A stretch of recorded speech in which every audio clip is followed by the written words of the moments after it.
humanity should be the priority. The dictionary describes the meaning of humanity as the human race, which includes everyone on Earth. It's also a word for the qualities that make us human, such as the ability to love and have compassion, be creative, and not be a robot or alien. In my opinion, every other thing created was made for the good of our collective humanity, and collectively we are in essence expressions of different desires of the one force we call the Creator.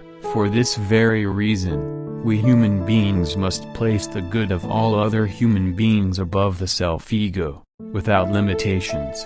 This earth is big enough for her population. If we place collectively the good of all others irrespective of color or race, above cultures, traditions, religion, belief systems, doctrines, dogmas, and most importantly, above our calculated human reasons, Mother Nature through the source of all things made the earth and everything in it perfect, with the natural ability to recycle herself and her creatures if we love and cherish the diversities and the characteristics of all human races, as one united whole. This is the beauty of the earth and creation in general, under the wonderful providence of nature. However, there is a problem. The nature of the human being is to receive, and her principal desire is to receive pleasurable honor, money, control, and knowledge. The failure in collective progress in humanity was due to our placement of self-interests above collective mutual interests bound by true love. The kind of love that sees no facial shapes or skin colors, but sees that all human blood is red in color. This love must also extend naturally and unconditionally to the creatures of the animate, vegetative, and inanimate degrees found below the human speaking level of existence.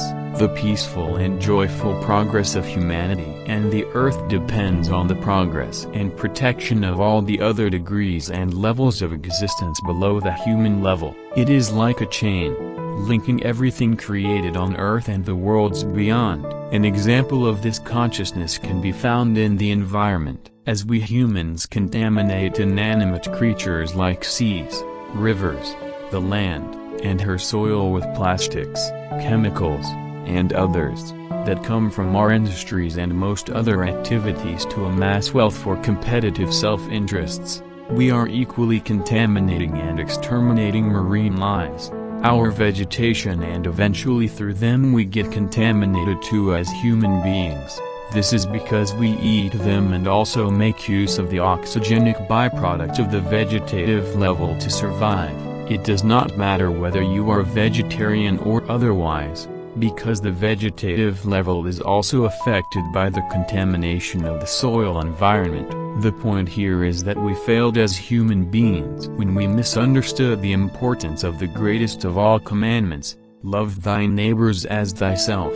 The just mentioned commandment of love points to the love of the collective as a whole, including all the levels below the human speaking level, because their good is our good and it is abysmally interwoven with the invariable love of the source.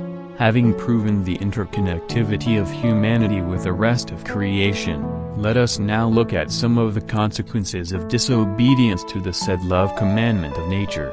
Desert encroachments due to soil degradation, tsunamis, global warming, violent winds, tectonic shifts, earthquakes, volcanic explosions, and even locust invasions are reactions of nature through her principal creative elements. As humanity, we have seen that without love for one another on this human speaking level, we cannot be clear-minded enough to love the other levels below us. Naturally, as a consequence, those other levels react to our negative actions in like manner.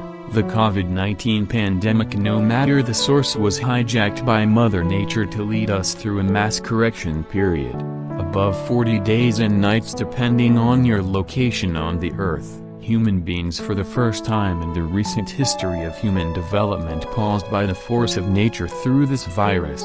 We were forced to pause to reflect and come back home to see the fruitlessness of our ego and her desires for self-benefits, as against the common good of all creatures in and around human existence. Religious tithes and offerings were seen being made directly to the people by the privileged in religious countries. The soil, the seas, and all the animals in them regained some degree of their natural identities and instincts. The ozone layer must have also seen great changes as pollution was brought to its barest minimum. Governments subsidized taxes and extended benefits to citizens depending of course on your location and systems in the world. Therefore, I submit that moving forward demands that humanity must bear the lessons of this experience to embrace one another in love and to understand that pain to one human being is pain to the whole of humanity. We can share the resources of Mother Nature equitably, to the benefit of all of humanity irrespective of beliefs, religion, and ambitions in life, both as individuals, as societies, and as nations. This is where we end this episode titled Humanity Should Be the Priority, and I pray that it meets you with all the love in my heart. If you find value in this, please like, comment, share, subscribe, and use the bell icon for notifications. From Mike and Life Goal Solutions, thanks for watching. See you at the next one.